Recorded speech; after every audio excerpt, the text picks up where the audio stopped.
இன்னைக்கு வீடியோவில் ஒரு மவுத் மெல்டிங் ரவா கேசரி எப்படி பண்ணுறது பார்க்கலாம் வாங்க. இதுக்கு தேவையான பொருட்கள்: ஒரு கைப்பிடி முந்திரி, ஒரு கைப்பிடி உலர்ந்த திராட்சை, ரவை 1 cup, sugar 1 cup, kesari powder 1 pinch, ஏலக்காய் பவுடர் 1/4 ஸ்பூன், சாஃப்ரான் இது நீங்கள் ஆப்ஷனலாக வச்சுக்கலாம். கடாயில் 3 ஸ்பூன் நெய் ஆட் பண்ணிக்கோங்க.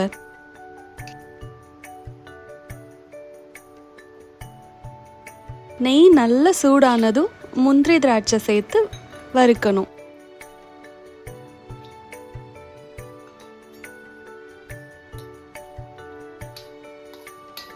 முந்திரி நல்ல பொன்னிறமாக மாறுற வரைக்கும் ஃப்ரை பண்ணிக்கிட்டு இருங்க. இப்போ அதை ஒரு கப்பில் எடுத்து ட்ரான்ஸ்ஃபர் பண்ணி வச்சுருங்க. அதே கடாயில் 1 ஸ்பூன் நெய் ஆட் பண்ணி ரவை வறுத்து வச்சுக்கோங்க. ரவை நல்லா வறுபட்டதும் அந்த வாசனை கிச்சன் முழுக்க வரும். இந்த ஸ்டேஜில் 1 கப் ரவைக்கு 2 கப் தண்ணி மெஷர்மெண்ட்டில் நல்லா வேக விடுங்க.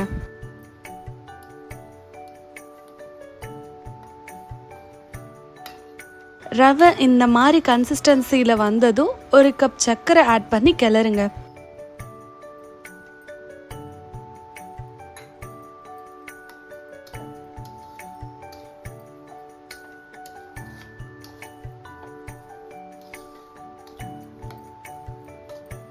ரவை சர்க்கரையோட மெல்ட் ஆகி சாஃப்டான கன்சிஸ்டன்சிக்கு வரும். அந்த டைமில் கொஞ்சம் ரவை கட்டாமல் அதை ப்ரெஸ் பண்ணிக்கோங்க.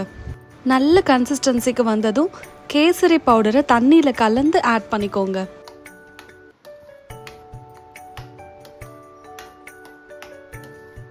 இப்போ அதுக்கு மேலே வறுத்து வச்சிருக்க இந்த முந்திரி திராட்சையை ஆட் பண்ணிக்கிட்டு 1/4 ஸ்பூன் ஏலக்காய் பவுடர் ஆட் பண்ணிக்கோங்க.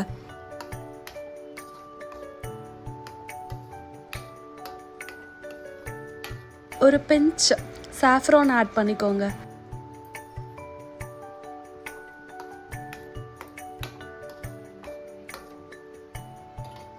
லாஸ்ட்டாக 2 to 4 ஸ்பூன்ஸ் நெய் ஆட் பண்ணி ஸ்டவ் ஆஃப் பண்ணிடுங்க.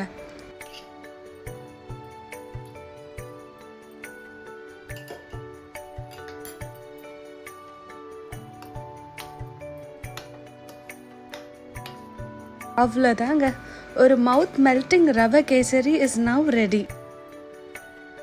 நீங்களும் ட்ரை பண்ணி பார்த்துட்டு இந்த ரெசிபி எப்படி இருந்ததுன்னு கமெண்ட்டில் சொல்லுங்கள். இந்த வீடியோ பிடிச்சிருந்தா வேதவல்லி டைரிஸை சப்ஸ்கிரைப் பண்ணிக்கோங்க.